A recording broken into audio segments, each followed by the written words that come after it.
the beginning of our session. I hope that this has been useful. You know, we really kind of feel like these are the conversations that we need to be having and that we need to be having more frequently. And so I'm really glad to see that we had the type of turnout that we had this morning and slowly trickling in now as well.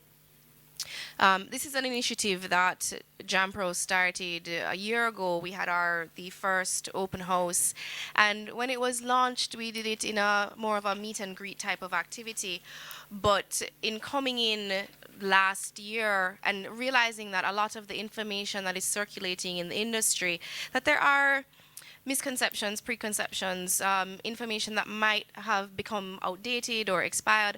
And so we thought it was really important that at this particular juncture, as we are moving and building the industry and looking at the foundational and the building blocks, particularly as it comes to the local ecosystem, that we make sure that we get this type of information out to our audience so that we can have these conversations. Now, for those of you who are here this morning, you remember it was quite common. There were a lot going on. There's a lot that we need to discuss and there's a lot that we need to get through. And I think it was great that we have the opportunity to have these conversations, because at the end of the day, it's only through these types of conversations that we will be able to advance through some of the difficulties and some of the challenges that the industry is facing on a day-to-day. And so I'd like to open our afternoon session. We're going to be talking this afternoon about things like visas and work permits, and then later on special permits as well. And I'm going to introduce our moderator, who is Donnelly Mitchell. She's a consulting officer here at JAMPRO and in the investment facilitation unit. And Donnelly's role is, well, she's the perfect person to be moderating this type of a session because she liaises with these types of questions on a daily basis. So please help me welcome Donnelly Mitchell, and introducing our panelists. We have Orlando Williams, who is the Director of Immigration from Passport Immigration and Citizenship Agency, and then also Lisa Ann Grant, who is the Director of the Work Permit Unit at the Ministry of Labor and Social Security. And they're going to be speaking to us today about visas and work permits, and essentially, if you have an international production that's coming in, what are some of the regulations that you need to be aware of as you facilitate and invite international crews to come in. So welcome, Donnelly and panel. Thank you.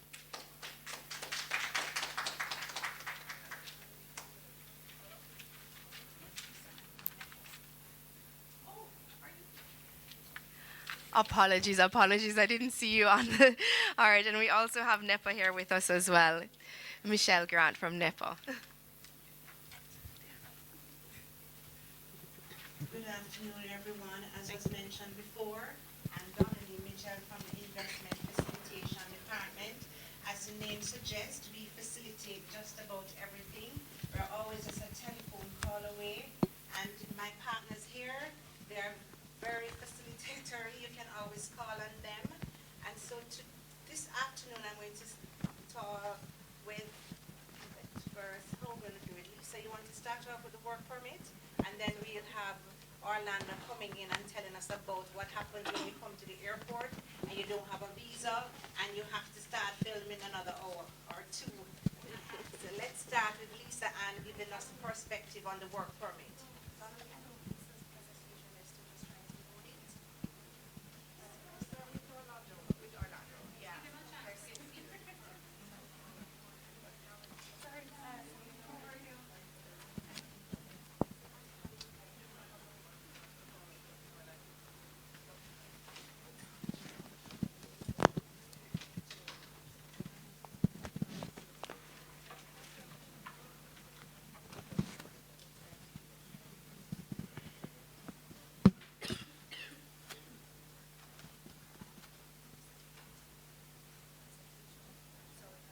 Okay, so we're going to start with Orlando from Immigration, Director of Immigration.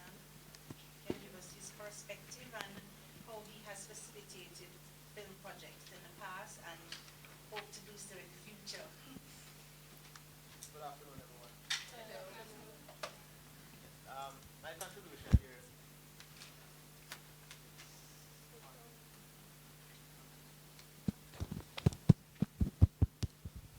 This one? Yes, my contribution here today is to share with you from the perspective of the immigration services, what is it that we expect when persons wish to travel to Jamaica for the purpose of your industry. So I will start with what immigration is about. Immigration is about facilitating legitimate travel. Very simple. Like anywhere else in the world that you would want to travel, you will have to meet some immigration requirements before you can enter those countries. So Jamaica Immigration Services, we classify people under two different categories. It's either you're a Commonwealth national or you're a non-Commonwealth national. So that's the basis on which we start. And the immigration laws of 1946 and 1945 classify persons as such. We have had amendments to it, but that is the basis. So let us start with a category of persons who we normally have the most challenges with. Those are the non-Commonwealth persons. Non-Commonwealth persons who wish to enter Jamaica are required to have visas. Similar to Jamaica, almost every country in the world that we want to travel to, we need a visa. Likewise, for non-Commonwealth persons, they are required to have visas. This is based on the Aliens Act. However, there have been amendments, and there are some visa waiver agreements that are in place to facilitate tourism and so on, and cultural exchanges. Therefore, where there's a situation where there's a visa waiver in place, it is in place for a specific purpose. Visa waivers are normally put in place mainly to facilitate tourism, business, and cultural exchanges. You don't normally have all three in one facilitation all the time, but that is the general trend. So persons who are traveling here for the purpose of film, that's not really tourist or business or cultural, that's basically work. So you are required to have visas or work permit, which Lisa will treat with later. The immigration process doesn't start at the airport. So we just want to let you know that immigration is before you reach the airport. Airport is the final process. And when you travel and reach the airport, you don't want to stay there long, right? You want to be processed and move. So for us, the issuance of visas, which is done through our missions and consulates and via other electronic means, is a process where we try to make a determination if persons are eligible to enter or not. I know where we have the challenge many a time is because of the visa waiver agreements. And the visa waivers that are in place are specific to specific countries. So we have visa waiver arrangement ranging from some countries having a 30-day waiver, some persons having a 60-day waiver, some persons having a 90-day waiver. And the waiver is for tourism or cultural or short-term business process. Any other reason for travel to Jamaica, you are required to have visas. So for example, if someone is traveling here to work, they need a visa and a work permit, which Lisa will deal with. If they are here to attend school, they need to fulfill visa requirements. And if they are here for any other reason, they will need a visa. Our process is one in which whenever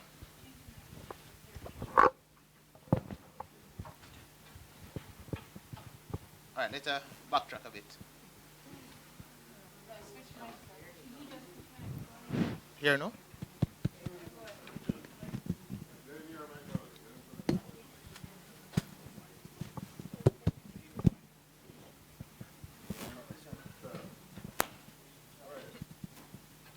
And a certain where Go on, just continue. I continue? Yeah. Alright. Alright, I was that visa waiver. I was saying there are visa waivers for different countries. So depending on the nationality, the visa waiver will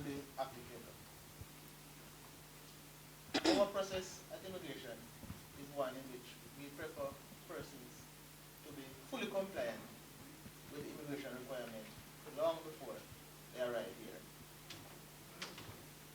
Okay? So, for persons who are here to doing filming and so on, or for entertainment purpose, you are required to have work permit. And if you are not in possession of such, you will have challenges at the airport. That's one. Two, you are required to have visa if you are a non-Commonwealth person. And if you are not in possession of same, you will have some challenge. What we have at the airport, we have visa facilitation, where if a non-Commonwealth person arrives and they should have a visa, one can be issued to them at the airport. And there's a cost to that. Those are single entry visas. And it range from $100 to $350. Okay. Okay? I have a question for you, or a scenario.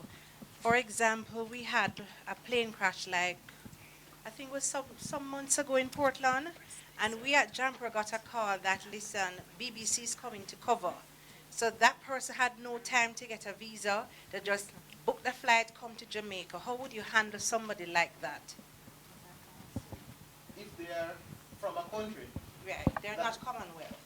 and if they are not Commonwealth, and if they are from a country that needs a visa, and they are not in possession of a visa, and the visa is the only requirement that is to be met for them to enter, a visa can be issued to such a person at the airport.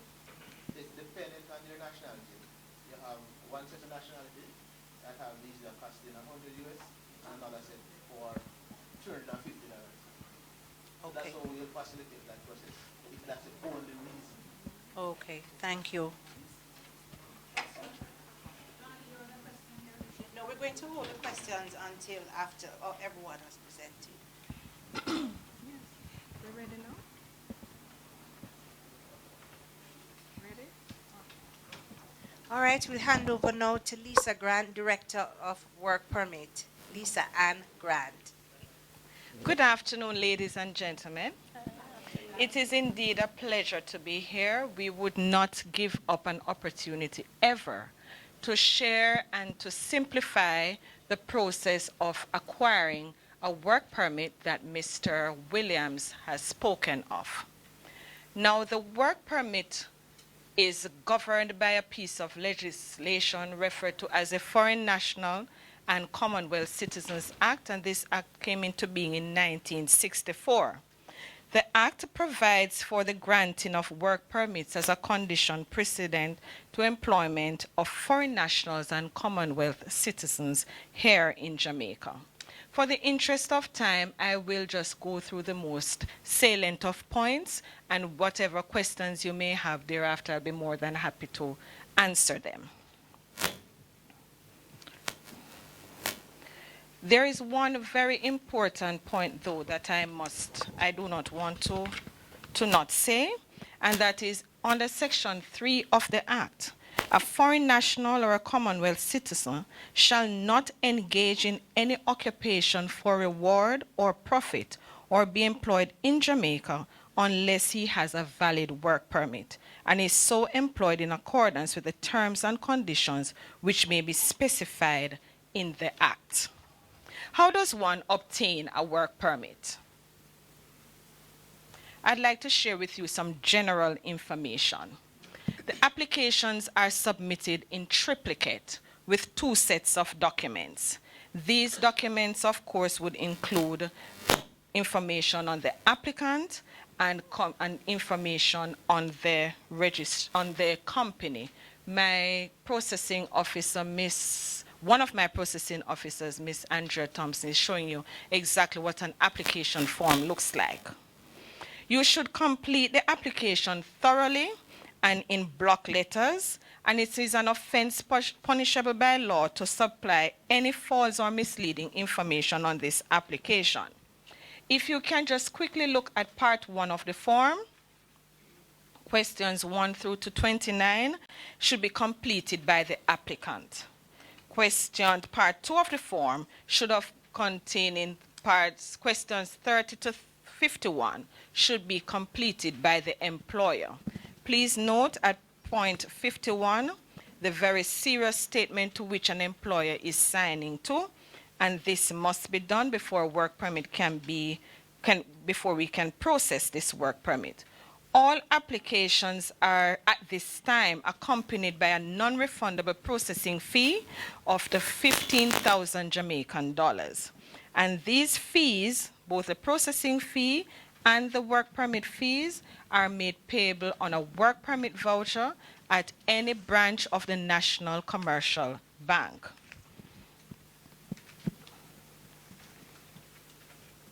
I'm going quickly because that 2-minute notice makes me nervous. Application forms can be picked up and submitted at the Ministry of Labor's and Social Security's office at our 1F North Street location. We're on the 2nd floor of that office, and the relevant numbers here are the switchboard for the Ministry of Labor and Social Security, 922-9500-14. You may want to write down my extension. It's extension 2231. And my straight line number is 922-6740.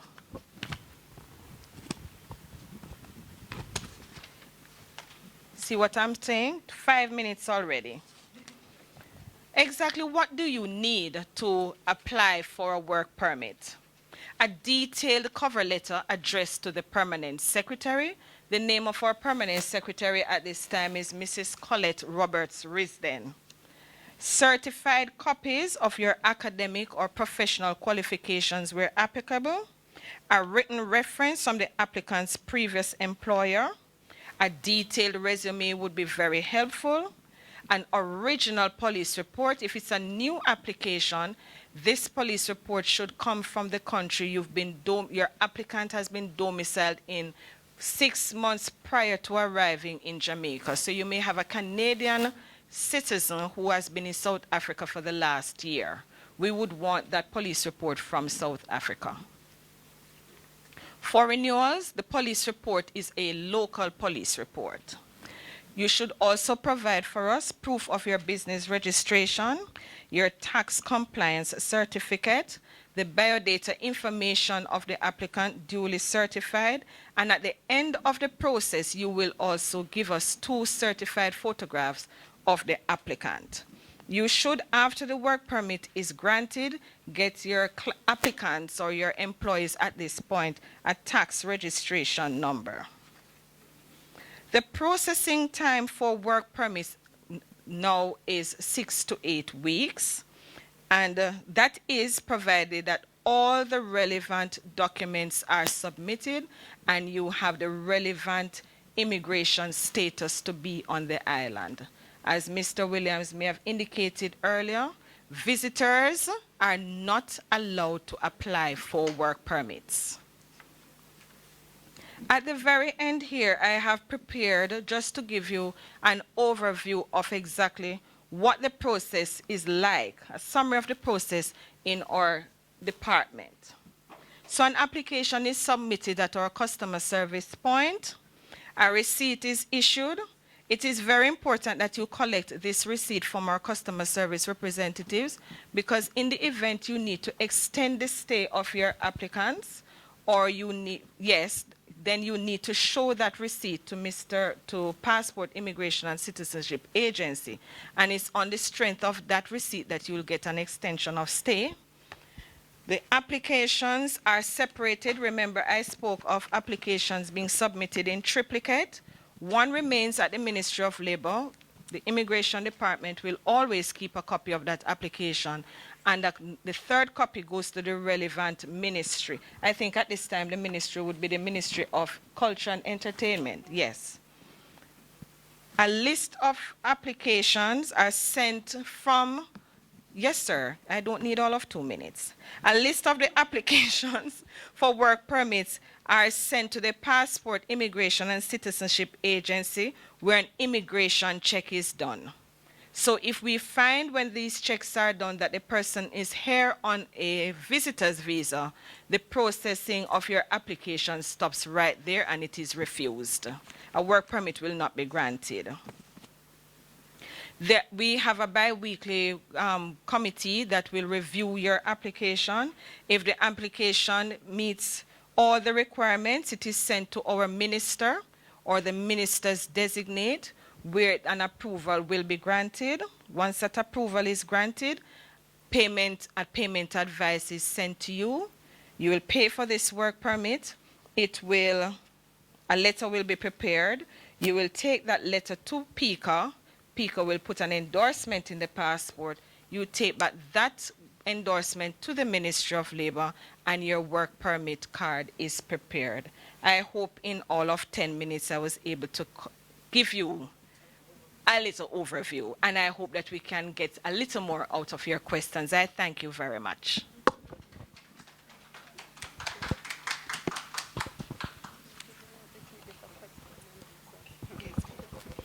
Okay, we're now in the question and answer section. I have a question for Lisa because this sector means a whole lot to me.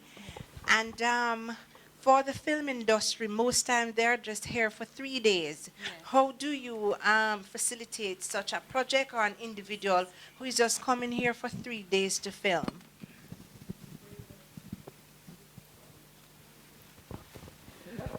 There is a facilitation for what we refer to in summary, the preferred business traveler. This facilitation allows for persons to come in for no more than 30 days for each visit and no more than 180 days for a calendar year.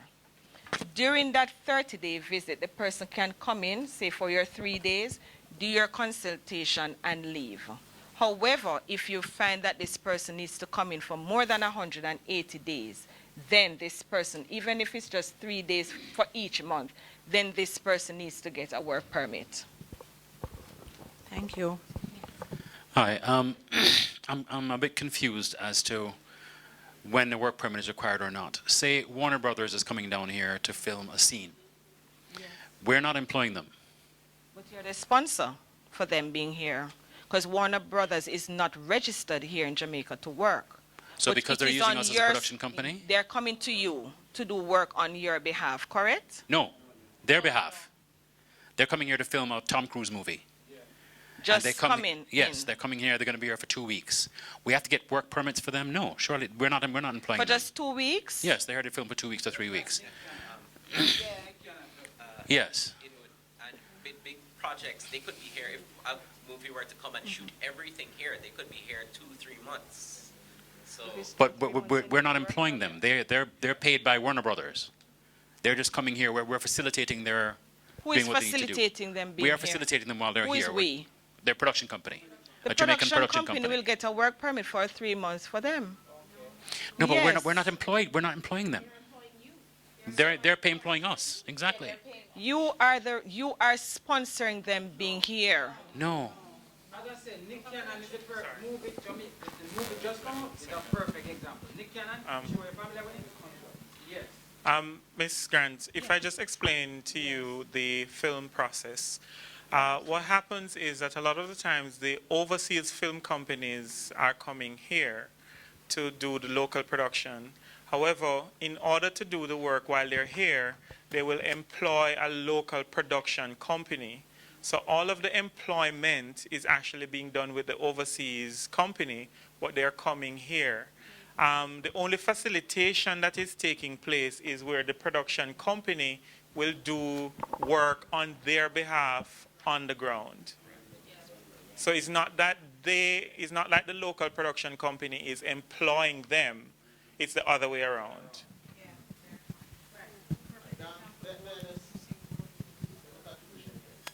Many times, I mentioned that there are visa waivers for some nationalities, and it's dependent on purpose of travel. All of us travel. And there are some persons when they enter the population now. The easiest thing to say is that they are here on vacation. Yep. If the officer in process asks the question and they respond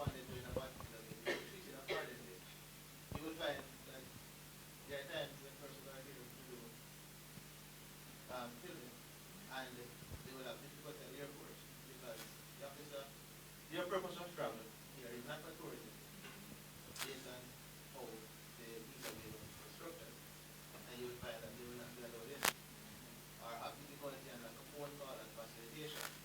So it's simple thing for us to remember. Once a person is coming here, and they are not, the purpose is not for vacation, or short-term business, or cultural exchange depending on nationality. What qualifies as short-term business? What qualifies as short-term business? Under 30 days. Is that time, it is time sensitive as well. Short-term business based on its consultancy, technical support. It, say you buy an equipment and you need to be repaired. So it's short-term business consultancy, short-term consultancy. Those are things that are considered as short-term business. The persons who are doing work here, no matter who pay who, Precisely. is a, You're, is n- not considered. you're not visiting, so you need a permit to work. It doesn't matter who is paying you. And as I said before, whether or not the employment is for pay or not, you need to work. You're not visiting. Coming to you, guys. There are 4 reasons you can be here. You're a Jamaican, you're visiting, you're a student, or you're a work permit holder, You want to address the thing about or a dependent of our permit holder. So you're not here visiting sun, sea, and sand. You're working, and you need permission to work. All right, Yes. Ms. Grant, I think one of the queries, and I know Adrian is having the same concern in terms of the work permit issue, because that's one of the things that we have to deal with here at the Film Commission all the time. We are of the understanding that if you are coming into film, similar to when you're for under 30 days, there is no need for a work permit. Is that correct? The 30-day provision, as I know it to be, is for specific purpose. You're coming in for 30 days to do consultancy, you're doing something, you're inspecting something, you're coming in on behalf of a principal overseas, then you can come in for no more than 30 days each visit. So would the question that specific question that I'm trying to get answered for most of the people here, would filming be categorized as one of those sectors that wouldn't need a work permit if they're here for less than 30 days? I wouldn't want to speak of something in the general terms as filming. Exactly who is coming on behalf of this The film production crew, the cameramen. to coming in to do what? So they are coming to shoot scenes out of a production that is So happening. they're acting? It could, no, it's cameramen. So they're coming to shoot locations. They're coming to do work while they're here, production work of the project. They should get a work permit. So they need a work permit. Yes, yes. So they, The 30-day provision came out of, there were I think 3 paragraphs in our legislation, regulations, that spoke to inspectors of plans, persons who were coming in as auditors, persons who were coming in as principals on behalf of overseas entities to come in for 14 days. The Aliens Act spoke of persons coming in for 30 days without doing without requiring a work permit. To clean up this difference in the 2 pieces of legislation, the Foreign National and Commonwealth Citizens regulations deleted those acts, so you don't need anything from if you're coming in for 30 days. But the spirit of it, the definitions remain the same. So it's not everybody who would qualify for coming in just for 30 days without requiring a work permit to work. It still has to fall within the definitions of the pieces that were deleted. I have a question, Lisa, because I think there was an understanding for the film sector. If they're coming here to film under 30 days, they're allowed to come in and film. And that's what has been happening over the years. Since I've been here, once you come in to film under 30 days, you don't require a work permit. Immigration so far has allowed them in to film, do their production, and leave without a work permit. Because what happened in the film sector is that sometimes they're just here for 3 days. They just decide overnight, I need to come to Jamaica to get a particular view or scene. They come, they film, and they leave. It's revolving. It just, They're not working for a Jamaican company. right, so they're not being paid in Jamaica. They're coming in to shoot a music video and then they're leaving. Yeah. A work permit is not granted because you're earning in Jamaica, you know. A work permit is a work permit. So even if the work is voluntary, you require a work permit. Yes, you're working. And I understand that. It's just that over the years, there was an understanding that once You're you're coming working, here you're not to film, visiting. There's a question over here. Afternoon. My name is Gareth Daly. I work in television and production. I'm confused because over the years I've. Excuse Well, me, sir. yeah. There is no need to be confused No, by I am. anybody here. No, I am. And I am not And I confused want to explain either, why I'm because- confused. Hold on. To finish, before you, I'm sorry, Go ahead. sir, No, but go ahead, allow go me ahead. to say this. You are allowed to come in at the port of entry. You state clearly that you're coming in for a period no more than 30 days. And the immigration officer allows you to come into work, then you come into work. The Ministry of Labor and specifically the Work Permit Department would never be in a position to go island-wide to check to see that a film is happening there and the person is only there for 3 days. If on stating clearly and honestly your purpose of travel, you're allowed to come in, then the Ministry of Labor is not here this afternoon, represented by me, to upset an existing principle or practice. Because you've been allowed to come in. That is on the premise that you've stated clearly at the port of entry to the immigration officer your purpose of travel. We're not here to say this afternoon that the film industry coming in for 3 days must get a work permit. They have their own legislation. They are satisfied that you've met the conditions to come in, and they've allowed you to work. We, in principle, we are not here to disturb that arrangement. All right. Yes, Yeah. sir.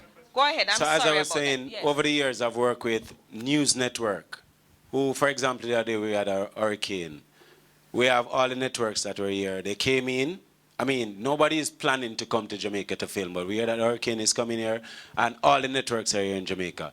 When they reach airport, they say they're here to cover the news, the hurricane, and they're let in, free, no problem. So I want to know, do they need a work permit or do they need a visa to cover an hurricane? It's news. It's not like they're doing a film or a movie here for 2-3 days and then move on to the next island. And what I just said, sir, Yeah. would also No, and I apply. understand. Yeah, you just said, but with the visa, I just want to know, do they need a visa and do they need a work permit to cover a news story? We're not talking about a movie, we're talking about a news story. The visa requirement dependent on the nationality. They're from the U.S. So American nationals are exempt from visa if the purpose of travel is for short-term business, tourism purpose, and so on. So with practice, the officer would have allowed that person based on the situation at that. So it all depends on the nationality for the visa requirement. All right, I'm glad we're kind of having this conversation because it's bringing up some points for clarification. I just want to as well, I'll outline what is standard practice within the Film Commission, which many of you already know, and obviously to expand the conversation. So what usually happens is that when an international production is interested in coming to Jamaica to film for whatever period, they will contact the Film Commission. They fulfill the registration requirements for us, which includes the fee for registration, as well as they fill out certain types of paperwork for us so that we're capturing their data data. We know how long they're coming in for. We know where their locations is going to be. We know who is going to be here, what job function they have, how many Jamaicans they are employing, and how many foreigners are going to be here. So we actually capture all of that data before we issue them with a film registration. There's a film registration letter, which I sign, and Donnelly also signs on the bond waiver sides of things as well. And that is issued to them, and that is what the production personnel now come with them at the airport and say, I'm a registered production, I've been in touch with the Film Commission, and we are going to be in Jamaica for this number of days. So that's the standard practice of how we have been operating. And that is for anything that is here with less than 30 days. Now, for anyone who's here for more than 30 days, and we had this situation with Sprinter, which was filmed over the summer, is that once we know that there's going to be a production that shoots here for longer than the 30 days, at that point, we now connect with, whether it is with PICA or with the ministry, to say, here's the list of names, passport information, all of the biodata, all of that stuff. We are going to apply, or we're going to advise on their behalf that they will require further processing, which could be in the form of a work permit or a visa, or whatever it might be. So that is standard practice. Now, having explained that, that's what JAMPRO has been doing, that is what the industry has been doing, and I'm hoping that that is in fact compliant with what is required. Well, personally, I'm very happy I'm a part of this discussion because I didn't know all of that took place. And quite frankly, this is one of the challenges, and as I'm speaking candidly, this just shows one of the challenges we have in government. There are too many silos. So I am doing something here. There's a film commission that has a procedure. PICA has a procedure, but we're not talking to each other. And therefore, when we meet here, luckily we have friends with us. It has not escalated or gotten to a stage where we seem as government to not know what we're each doing. We've wrapped it up quite nicely. But I see no reason to come here today to change what already exists and what is already practiced. What I've shared with you is generally how does one apply for a work permit. I should be guided by your procedure and those of PICA. And together we can work to do one thing and one thing only, and that is to build Jamaica.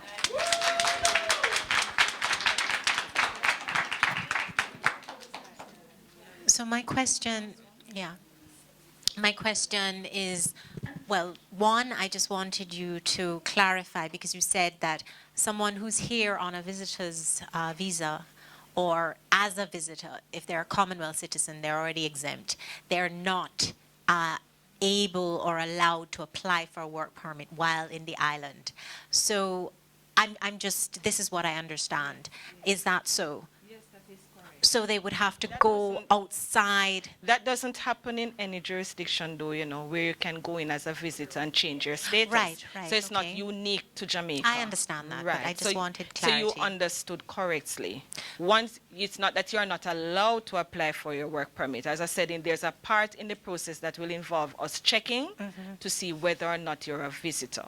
Right. If we find that you're here as a visitor, you need to leave. Leave and make the application from outside, or have a third party. Or continue the process on the outside. Once we verify that you are off the island, we can continue the process. I see. So if I'm here as a visitor, I'm offered employment because of my skills, I would have to leave, and then the third party, the employer, would make the application on my behalf. Ideally that should happen. Okay, and am I able to do all the documentation and then leave for you to facilitate that? Okay, so I could do that myself. Another part B, you said that there needs to be an agency or an organization that is a sponsor. So if I'm an independent, can I... You're the owner of your business? Well, I was the owner of my business in, let's say, Canada. You've registered this business locally and you wish to work. Which locally? Jamaica. Jamaica. How would that work? That's what needs to happen. So they would register the business. Please walk me through that. you are the owner of your company, but essentially it is your company that is your employer. Right. So it is your company that will apply for you. Okay. So once we know that that can be a bit tricky, if you have not gotten someone locally to assist you in the process, what we'd expect you to do is to submit your documentation and leave. You will be notified by email whether or not your work permit has been approved. On the strength of your work permit and that letter, you will get the relevant visas if they're applicable to you. Then you return to the island. All right. Excuse me quick one question. second. We are running out of time, but Lisa will be here, so you can speak with her afterwards. Perfect. Okay, I want to thank Lisa Ann Grant from Ministry.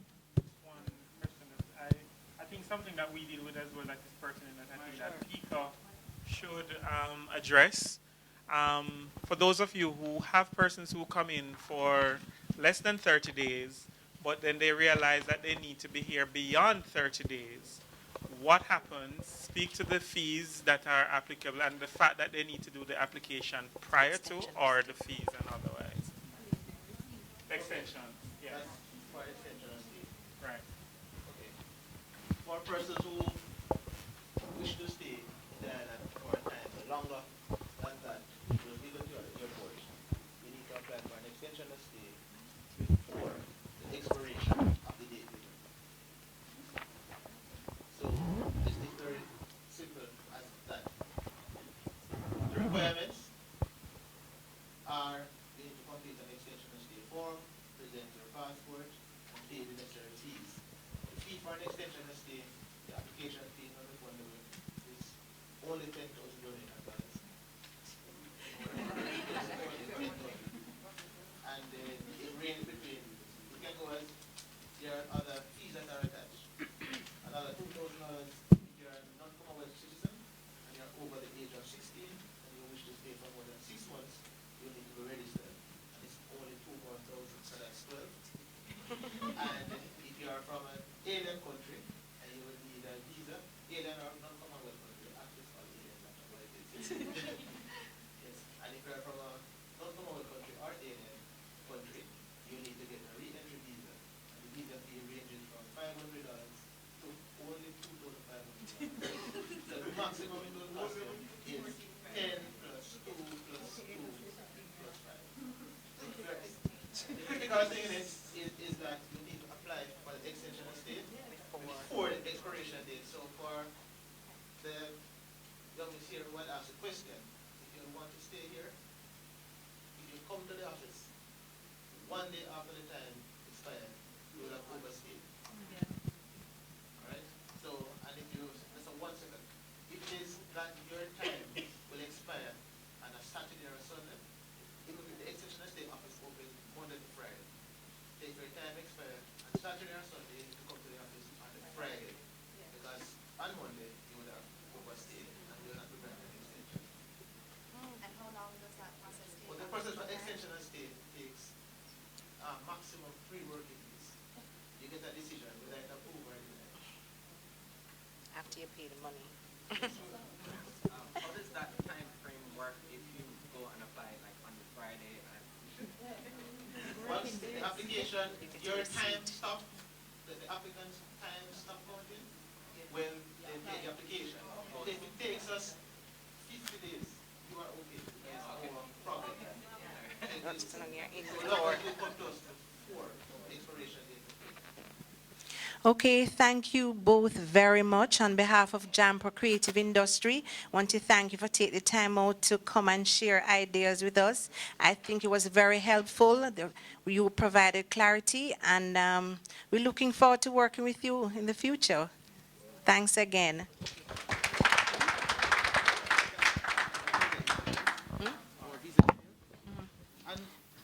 Okay.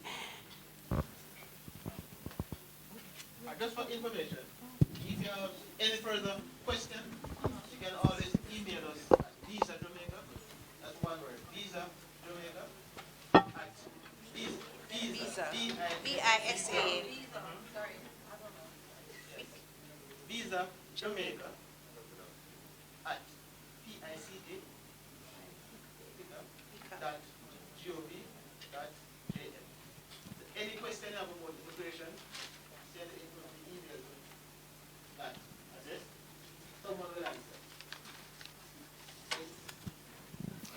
Thank you.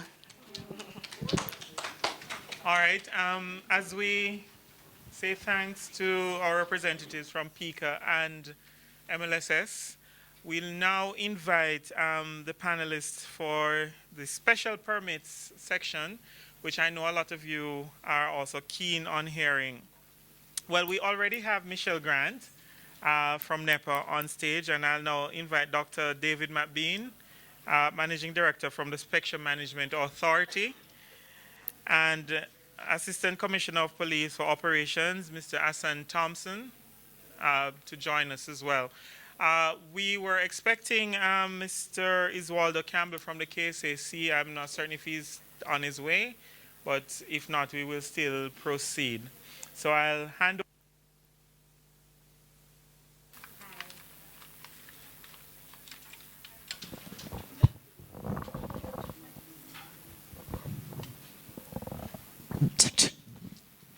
Hi, good afternoon, ladies and gentlemen. We're so happy to have you here this afternoon with us, and I'm sure you're here to provide us with some very valuable information that is required for the film sector.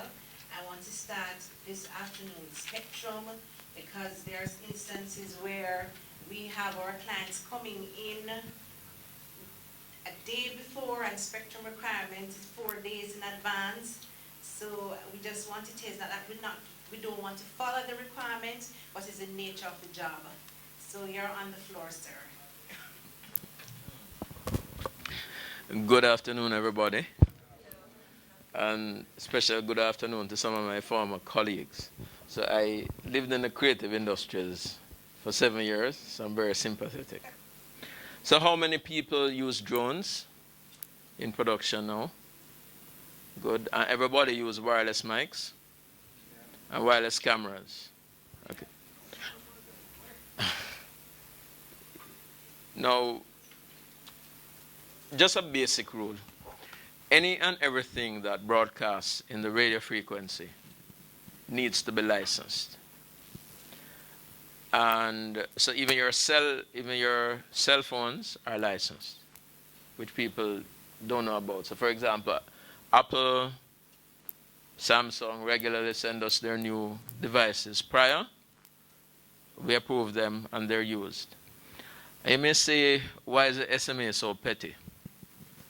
How many of you have cars that use remote control to open it? Everybody. How many times have you been in some awkward place where it just doesn't work?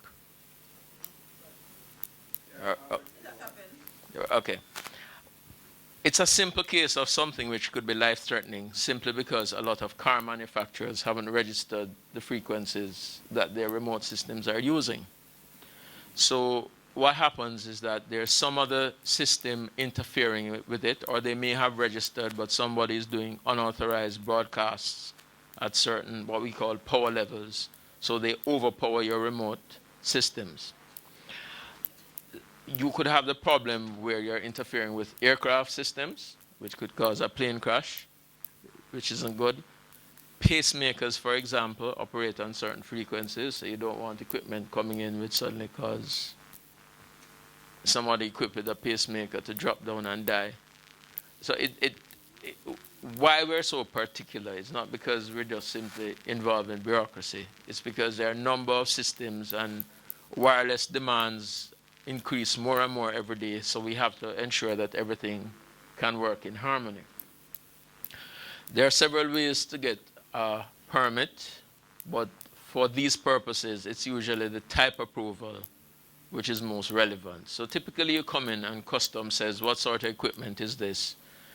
And they pick up that it transmits a frequency, and they check their master lists, which are things that we would have told them it's okay to come in. If it matches it, you're allowed to bring it in, and they may charge you customs duty or not. That's their side of the operation.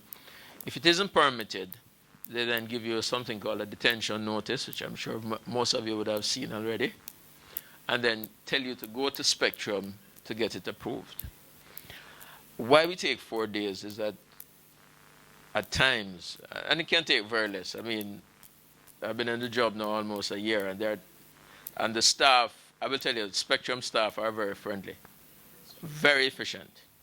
So there are times when I'm to go to lunch and I'm literally stopped at the door and they point me and say, somebody in here has to do something and the clock is ticking and they have to wait. I'm processing the paperwork and you can't leave. And they don't ask me as MD whether or not I agree with that. It's a command because there's no way I'm going to leave this poor lady or gentleman sitting in our lobby and can't do their business. So that's our sort of commitment to you. We're one of the few government agencies that have very high standard performance indicators in terms of giving out licenses. So for example, when ships come in, we have to give them within a day. So the reason I'm so skinny, Adrian, is not because I'm on a special diet. They ban me from going out to lunch on a regular basis. So what you'd need is to do is to present this. So a key, and we haven't done historically a good job of telling affected parties about the process beforehand. So even though I'm struggling with some sort of bad flu virus, whatever it is, and they tell me I'm past the infectious stage, so don't worry. I thought it necessary to come to a forum like this because it's very annoying to have your equipment detained when you want to get on. So communication is key. I don't need 5 more minutes. It's okay. I'll give 3 of them to somebody else. So the key is if you have equipment, or if you have your partners, identify what type of equipment they're bringing in. And it's always good to do this because sometimes things change. So a few years ago, they changed the frequencies for wireless mics because of the level of interference. So you find the newer mics are okay, but not everybody would have changed out their equipment. Just calling the office and ask to be put through to band planning or an engineer. They very quickly can tell you. There's a fee associated with the service. No, calling is not a service. We're not like some agencies. Calling is for information. So calling in and having that equipment list can be easily facilitated. And trying to choose my words carefully. We see ourselves as empowering wireless activity in the country to facilitate economic growth. So we will go the extra mile, and within the confines of the law and the regulations, we try to be as accommodating as possible, right? Because our job is not for your equipment to be detained. So in summary, the takeaway is whatever wireless systems you're bringing, a call in advance. I know some of you get shoot notices like a week before or less. So just make sure, because that is as critical to you as the work permits, as the NEPA permits, and as the KCAC permits, and all the other permits. All right? So that's it for now. There'll be a question and answer session. Okay. All right. Thank you. Thank you very much. Very informative. Our next speaker is Michelle Grant, having a senior moment here. Michelle Grant from NEPA. And why Michelle is here today is because sometimes we film producers are required to use the beach for filming, or sometimes they want to do underwater. They're very creative. And so in order to do that, you have to apply for a permit from NEPA, and Michelle is here to advise us how to do that. Thank you, Donnelly. Good afternoon, everyone. It's a pleasure to be here. It's very pleasant. As Donnelly has outlined, there are instances when the film industry depend on the ecosystem. So we say the ecosystem then can be a platform for doing your film production. When we talk about the ecosystem, we can talk about the coastal, talking about our beaches, marine, etc. But we can also have the terrestrial, which is the landward portion, like up into the hills, some zip line tours, canopy tours, etc. Even water bodies, that would be terrestrial.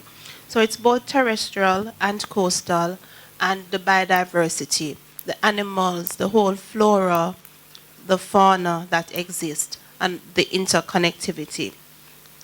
So in some instances, there are two pertinent regulations that that I can think of that may be applicable to the film industry. And these are the Natural Resources Conservation Authority Act, which has a regulation called the Permit and Licensing Regulation. What it does, it has outlined about 122 or so different activities for which an environmental permit is required. Now, when we apply this to the film industry, we can think of the importation of animals. So if it is that you are introducing a new species, I remember a couple years ago a monkey called Sky, something like that, wanted to come in to have a film in Portland. In addition to getting clearance from the veterinary services, NEPA also had to give an environmental permit because it was introducing a new species to the island. And this is important because we have to think about the biodiversity and how food chains and all those things that we would have done in high school biology, how that now is applicable. What happens if the monkey escapes? So we have to think about that. If it is that you're bringing in a special plant to create a setting, is that correct? Right. Backdrop, right. So if it is that you're doing special vegetation and you need to take in special plants for landscaping, and those plants are not in Jamaica, they are not endemic to Jamaica, you will need an environmental permit for that, because we have to think about invasion of species, invasive species, and how then this will relate to the interconnectivity of the ecosystem. So that category will be applicable to the film industry as it relates to permit and license regulation.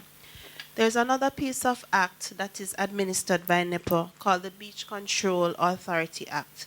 So what this act sets out to do or states is that once there's an impact, once there's use of the foreshore, which is the beach area, the water column, which is the water when you dive in, dip in, whatever, or the floor of the sea, which is the bottom of the sea. Once there is some impact connection to any of those areas, then you would need to get a beach license. So let's say you're doing a film on a beach for a music video or a movie, whatever it is. What we do, we ask you to apply for a beach license, and we will issue a special beach license for that project. We don't expect that it's long term, but you may need to set up the area for your setting. So we'll ask, some of the conditions that we would include is your waste disposal, and to restore the area pretty much to what it was before you did your filming. Donnelly also mentioned that you may want to do an underwater film. So that would be relevant to the water column. So again, once you're impacting the water column, the foreshore, or the floor of the sea, you would need beach licenses.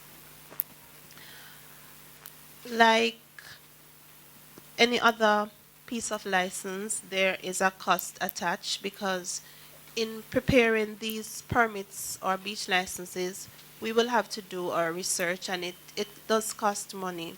So the application fee for beach license is very minimal. It's only $1,000, and then an assessment will be done in terms of the impact, and then a special fee we determine a special fee to be applied to the beach license. For the permit though. What's the condition Okay. Okay, we can talk about that later. For the environmental permit, the application fee is $40,000, and that is paid when the application is being made. 40,000 for the environmental permit. So if it is that you're importing, remember I spoke about the importation of animals or plants that's not in Jamaica, that application fee is $40,000. And the that's payable upon the submission of application.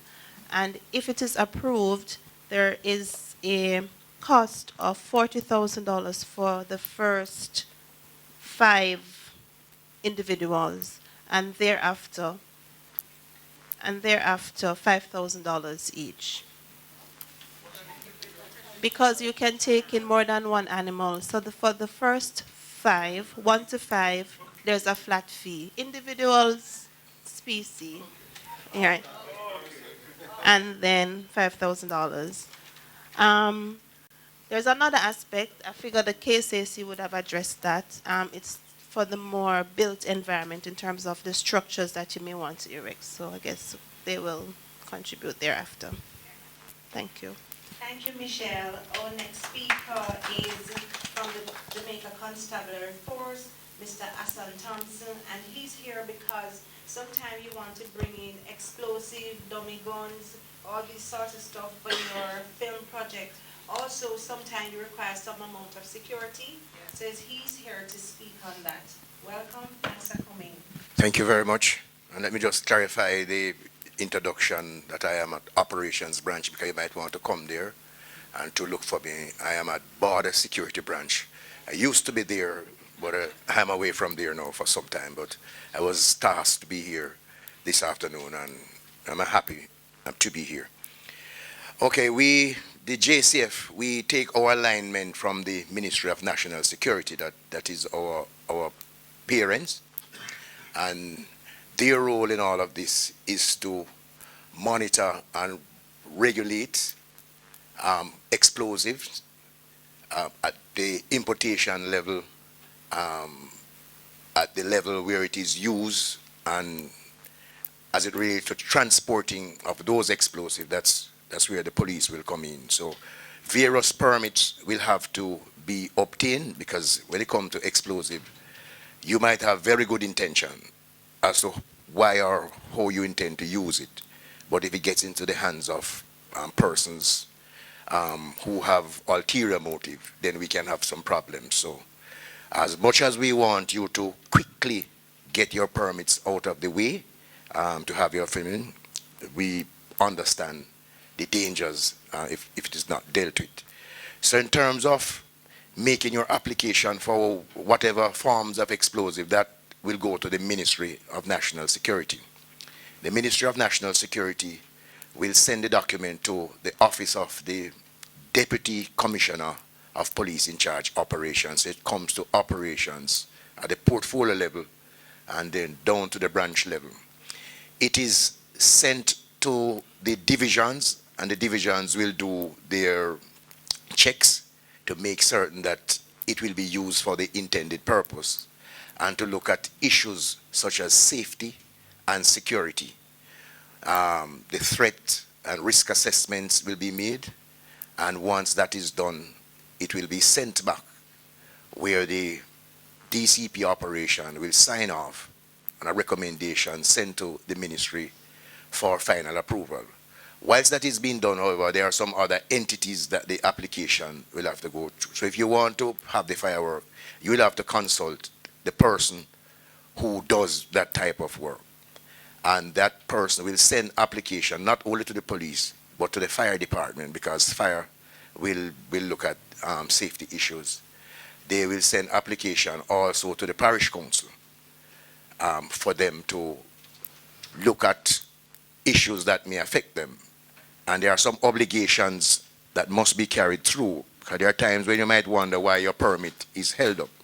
Some of the obligations, you should have a town crier at least a day before to make announcement in and around the area where you intend to have the firework, that people don't become frightened, because there are times when I receive calls, people saying gunshots are being fired at some place, and it's in fact fireworks. So you should have a town crier going out there to make announcement to say, we intend to have fireworks display in this particular space at X time tomorrow.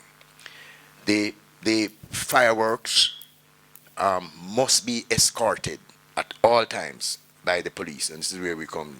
If they are going to be transporting them along a certain roadway, and so contact has to be made with the police for us to escort them, that they are not taken away by persons who might want to use them for ulterior motive.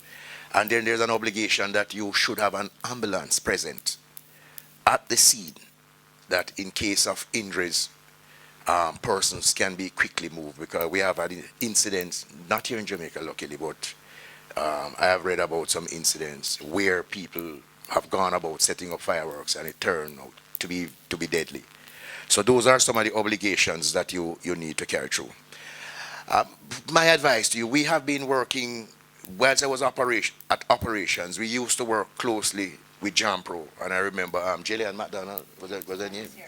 Yes, and we were trying to put the Glasgow concept into the filming industry here in Jamaica, where we just have a one-shop window where all the players would just get together, whether it's online or a little meeting, board meeting, whatever the case, and we could just sit right there. When you come in with your application, it is dealt with. I don't know how far or whether we have deviated from that. That's the thinking. But that is something that will surely help. So the man from operations will be here, NEPA will be here, a one-stop window. We just sit and right away your permit is dealt with. That was something that we were working on. I'm not there again, but I would hope that we would continue along that road. If you are in doubt any at all about the things that you are doing, don't leave the police out of it. And the operations branch is the place for you to make your inquiries. We have two numbers here, 908-2319. That's 908-2319. And if you cannot get through, there's a help desk at the Police Emergency Communication Center. That's 927-7778. You could call those numbers and right away somebody will be there to assist you. I will allow for any questions that you might want to ask to see how best I may be able to answer those questions. Thank you very much, Mr. Thompson. One question I have for you. Where do we call if we need escort service? All escort services at the operations branch at the Jamaica Constabulary Force, and that is at 2 Oxford Road, just down the road from here. The officer commanding at the Deputy Commissioner level is Mr. Clifford Blake, DCP, and ACP Winchoy Boudou is the Assistant Commissioner. So those officers are responsible for all forms of escort. You just need to call them and to tell them what you have. And don't take it for granted, because we remember the Rihanna shoot. We had some challenges there. Rapapam-pam. I almost got into trouble with that one. Some guns were taken out, not, some board guns, but people saw them along the way, and, from the minister right down, we had to be running rapapam-pam. I never forget that one. So, well, if in doubt, please call the operations branch. I will sit with you. What might not be in my head at this time to tell you, it is in records there and books, so we can quickly go through and assist you as best as possible. But our aim is to really enable you to do your business, because, we understand the importance of people going about and doing their business. But safety, security, public order, those are certain things that we must take care of to protect the state. Thank you very much. Is there a fee for escort service? We do not charge. We do not charge for escort services. However, there's a private work program that is authorized to be conducted in the JCF. So if you need police officers to work on your program for a certain period of time, then you could just formalize it through the private work program. There's a rate there, structured rate, so you won't find it in one division at X and in the other at Y. It's a structured rate that comes out of operation. And you make the application to operations branch, ACP operations. They will take care of that, and that will cover all the escort and thing. But if you should just require escort, there wouldn't be any charge for that. But if you want police to work and for an extended period, then you enter into the private work program, and there's a contract. a contractual arrangement there for that one. Thank you very much. The floor is now open.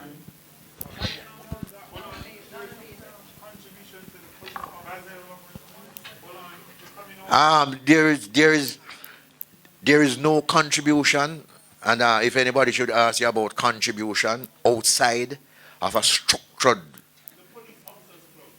you mean to use the police officers club?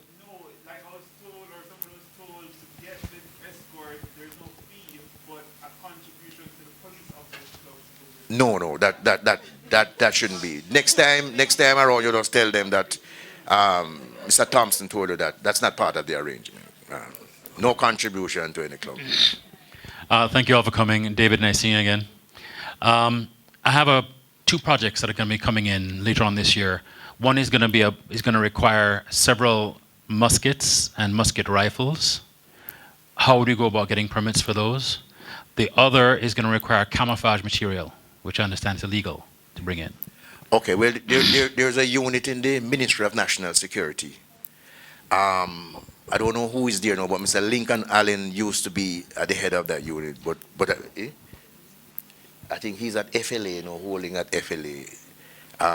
But the Ministry of National Security is where you would make your first check to report to them that you intend to use those musket rifles. And it's not only for female. We do training in the police force, safe encounter training. And if we are bringing in those rubber rifles and things, we have to go through a process just the same way. We just cannot go to the airport and get them. But you just need to begin at the Ministry of National Security, advise them that you're camouflage also, because you will have a problem with customs. And once you do that, they will make the arrangement with them that when your things are coming in, they will just refer to custom to say, yes, in fact, you're doing filming here, and you have put it into your notification that you intend to bring those camouflage material and the musket rifles and so, and they will work to deal with it. It's an easy process. I've seen it done, and you don't have much of a problem with that. But the problem that you will have, if you were to bring them here without the notification to the Ministry of National Security, that's where the problem lies. So we are asking you, please, whatever you are doing, and if you are in doubt, just call the help desk line or seek some clarification from the Ministry of National Security. It's better to have the information that you don't need than to bring the goods here and have them sitting up in customs when you're going to be paying for time.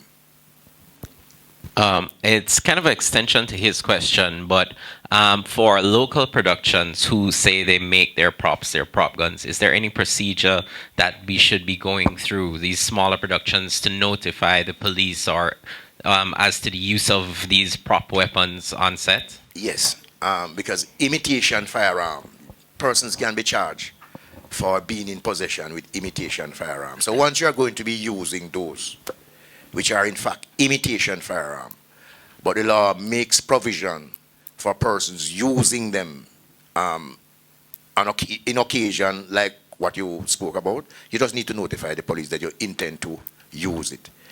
And the police will deal with it. But don't go out there and have them using them without notifying the police about it. So the issue is the notification is that you're going to use it and not that I am making it?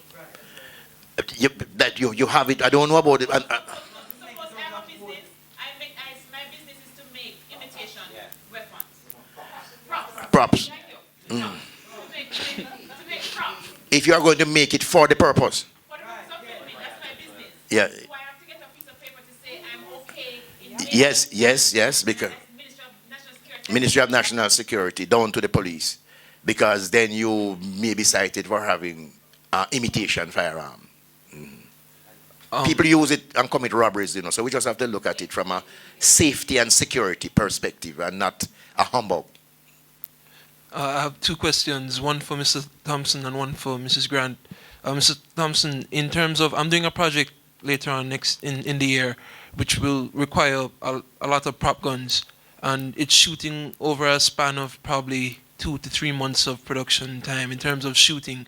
So when it comes to, I've heard that when you're using guns on set, the prop guns, the police usually tend to confiscate the props after or whenever you're not shooting? How does the storage work in terms of being able to use these props over that period of time? Whatever you're going to be doing with your prop guns, it's important that you speak with the police. If you're going to be shooting here today and another 3 weeks, you don't know where you're going to be storing them. So part of the discussion going forward must be to say to the police how we intend to use them, and the police will guide you as to how to go along.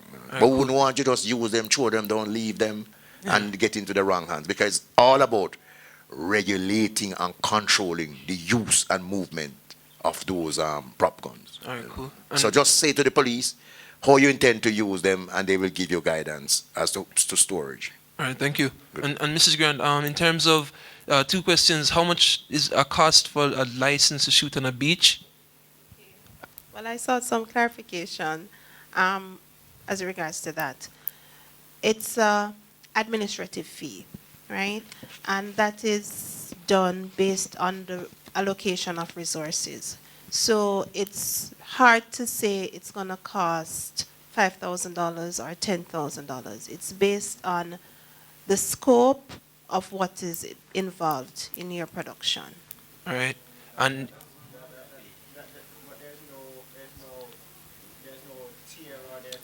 I sought to get answer to that question. There is no, like a range, something like that?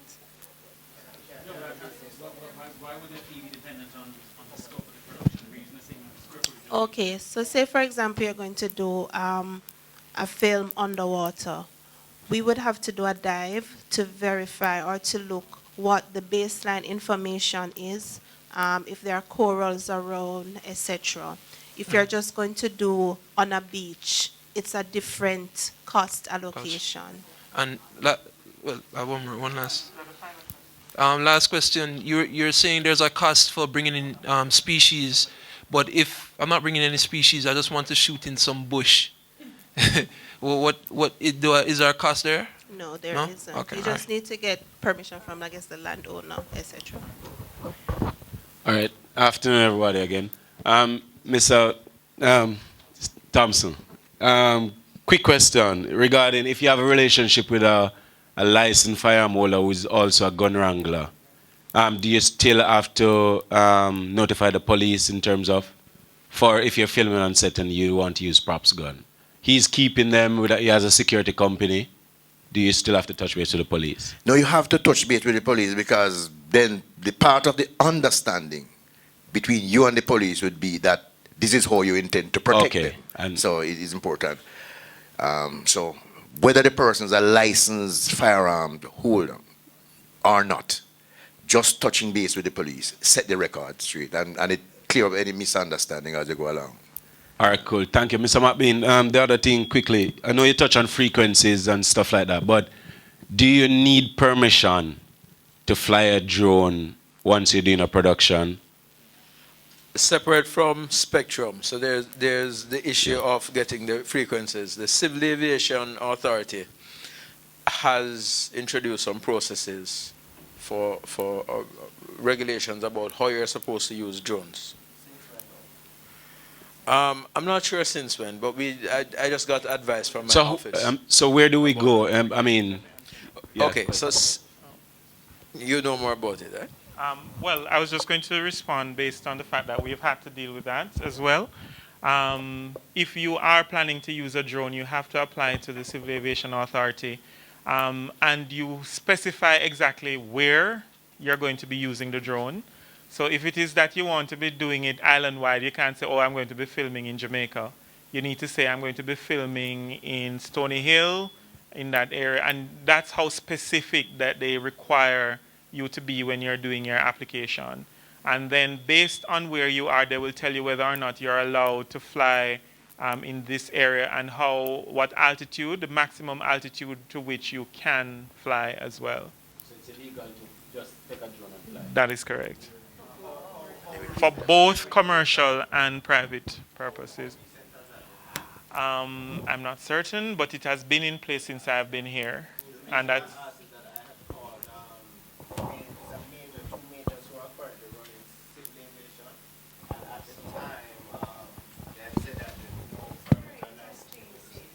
It has changed. Believe me. Before I hand over to the next question, Dr. McBean, if someone slips into the island and did not, they were not detected at customs, no, specifically for you, and they did not get a spectrum license and they are using their radios, are there penalties and what's the procedure? There could be. Fortunately, the penalties fall under a 1973 Act, which is in the process of being upgraded. There's a new ICT Act.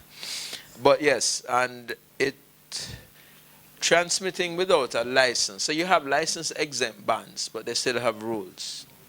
So part of the problem, for example, is that most drones operate in 2.4 gigahertz or 5.5 to 5.8, which are license exempt bands. But there are regulations as to how the power could go, because that's what most of your Wi-Fi systems work on. One of the issues with a drone is you could be flying in an area which has intense Wi-Fi coverage, like a residential area, let's say Portmore. You might just see a drone get out of control and it becomes a hazard. So it's to protect, just to emphasize that point. Your equipment could be detained. It is a criminal offense. Typically, we don't enforce that level. We might seize your thing and tell you, come in and let's check it out. We tend to be very strict when people would have been in receipt of a cease and desist notice and ignore it. And I'm imploring people not to go that route, because I've seen it get a lot of folks in trouble, because then you get picked up on the security forces radar. Because once we do that, we're compelled to report to a certain branch of the security forces which deal with that as an offense. But we're not in the business of shutting down. And I understand, because I have a drone at home, but it's just flown in my house, because I have no intention of flying it outside. It's a little one for the little kids. You give me a thought, Thank you. Hi, everybody. Sean Neal here again. I have a question for you. All right. So before you mentioned that, the beach, if you're going in and out, regardless, you need to go through NEPA. What if it's like, I'm not going to say privately owned. Like privately owned, do I still need to go through you, or do I go to the owner of the area or something? I know what, you know what I'm saying? This is a very... No, I know that. That's why I said if they own, like, I know that beaches can't be owned by persons, right? That's the thing. Technically, they can't own it. But, like, let's say that they have a thing around it. Like a golden eye, perhaps? Yeah, for example, and you want to shoot in that area, you might use the beach in the, Let's say in that case, they would have beach license and they would have conditions to operate. So in the initial application, the application would not say that you want to do filming. So maybe there would be no condition in that beach license. So they would need to advise us. Oh, so they advise you and not we come to you. So it's on the owner of the area. You may want to touch base with us, or the owner of the property may want to touch base with us. But strictly speaking, there's no really private beach. No, I know. That's why I corrected myself. Sorry. Well, I understand what you're saying. Yeah. All right, no problem. Thanks. Hi, good afternoon. Perrin Smith, Crystal Clear Productions. All right, this is primarily to Spectrum. And when you talked about, for example, a lot of the wireless devices and stuff like that, audio equipment that are now wireless, is there a preferred band?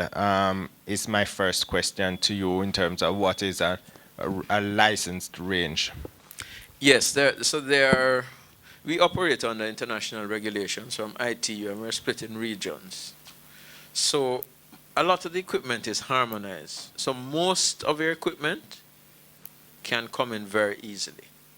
because the manufacturers would have done them to spec. A lot of times the problems come when, for example, you have a European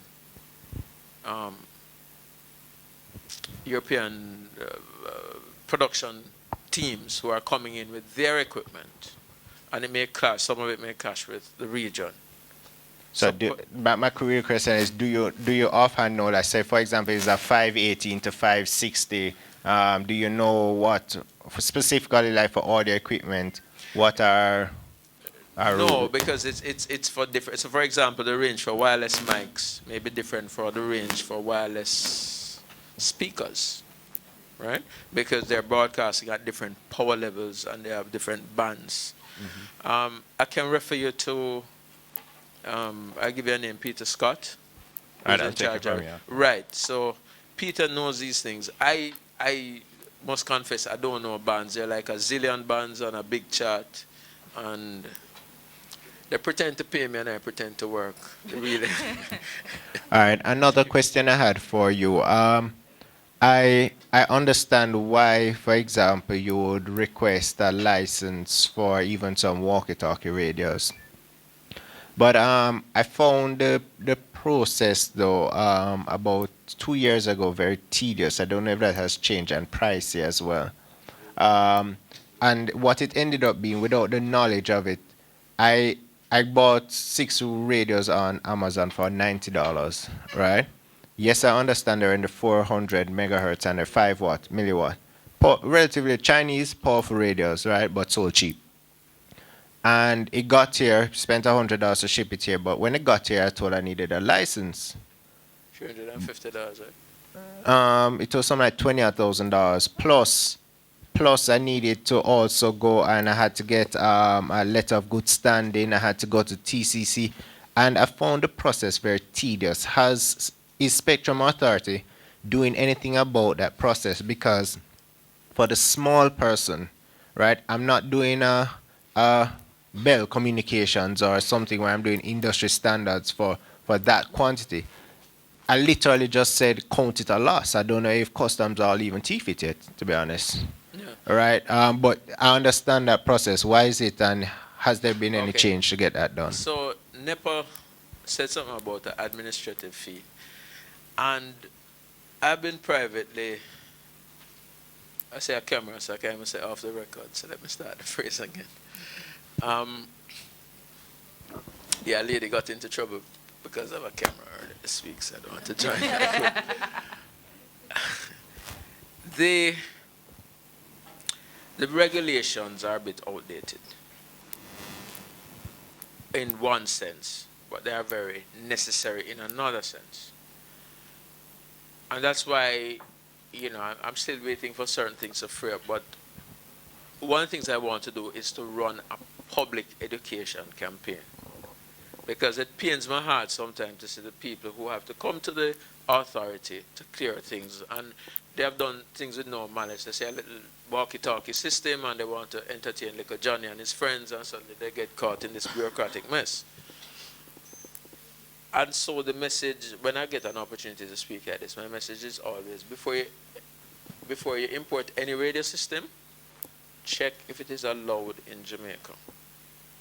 Right? The fact that it is on Amazon or anywhere else, Alibaba, does not make it operable in Jamaica.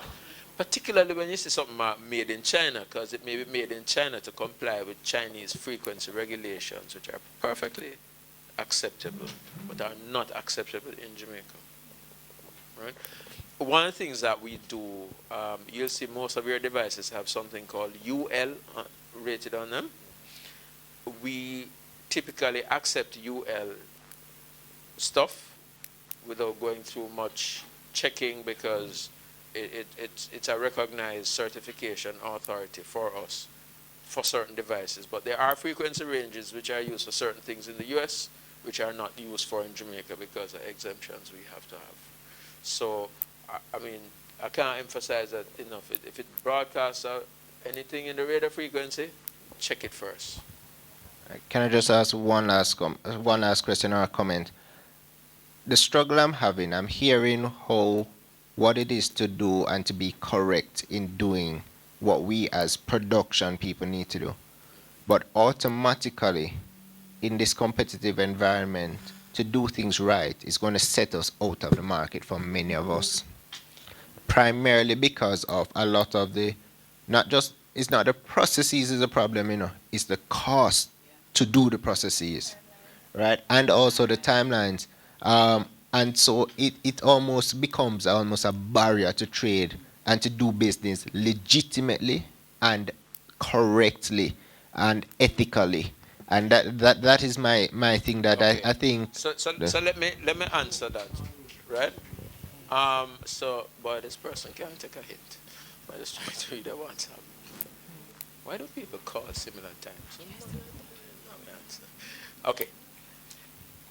If you have a model, let's say drones. So usually what happens is that first mover advantage is a cost, right? What is funny for me because I'm going to lose my mind. Thank you. First mover advantage comes with a cost, right? So let's say you brought in the first drone and it operates, let's say, in the 5 gigahertz band, and we have to check for power. Every other similar drone, similar specified, comes in under that type approval. So it's the first person, in a sense, that would have to pay the penalty. No. So let's say I bring in a Samsung drone, right, or a RC quadcopter. I'm the first person that brings in an RC quadcopter. You may bring in a Sigma quadcopter, which is of similar spec, but the Sigma will likely come in under that type approval. But because you're the first person, it has to go through the type approval process. Right. Okay? Okay. So people who use common devices. So for example, remember I mentioned the phones. LG wants its phones to be sent here. So every time they release a model that they know will work in here, they just generally send it to us and pay the fee. After that, if you go to Miami or New York or England and buy the same phone and come in, it comes in, and where the customs officer to check is this, he would see that this is allowed to come in as a cellular phone. So it's like Wi-Fi systems.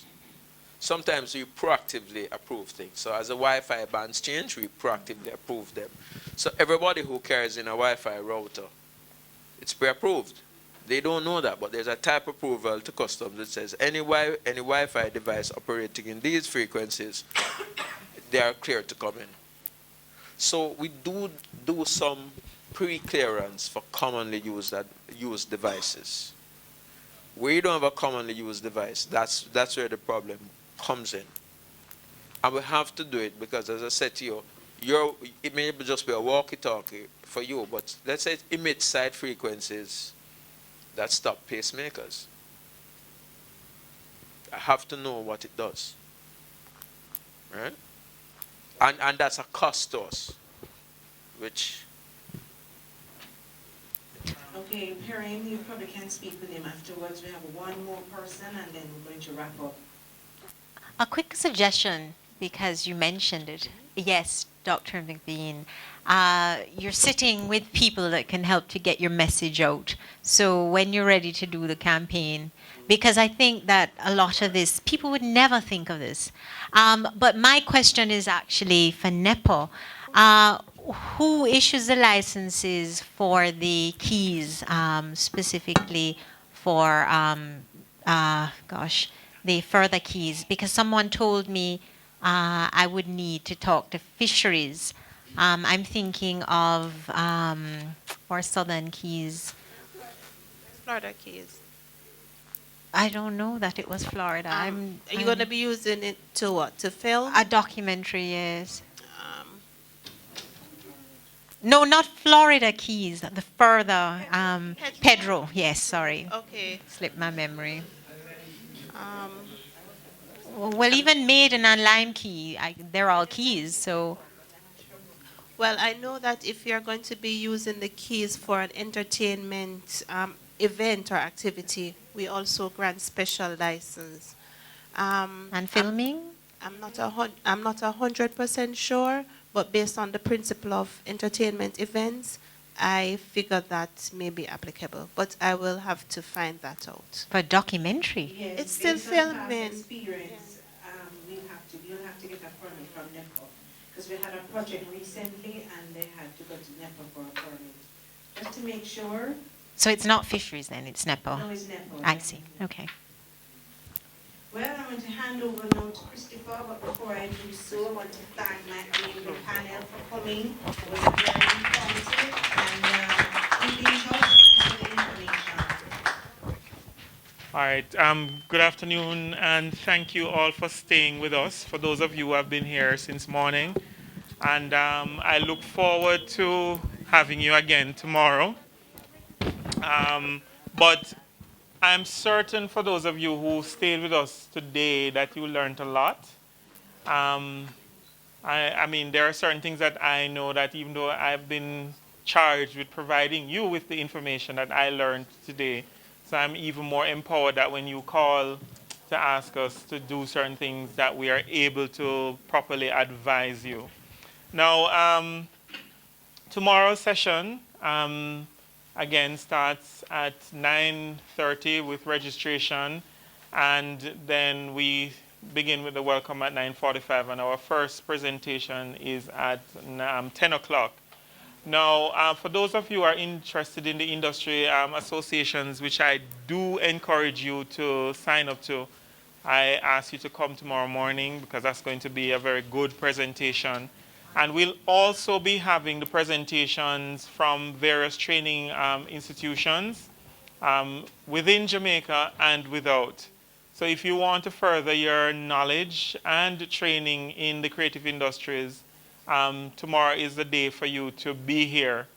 As well as the demonstration for the entertainment registry online portal will be done in the afternoon. So for those of you who are asking questions about how do you sign up to the entertainment registry, that's for you tomorrow. Right now it is all paper-based, but they're now looking to move that online. So, and will be launched very shortly. So I encourage you to be here so you are one of the first movers on that portal. And I think that's it. Are there any final questions for me before you leave? No? Okay, no questions. Well, thank you so much for coming, and see you all tomorrow.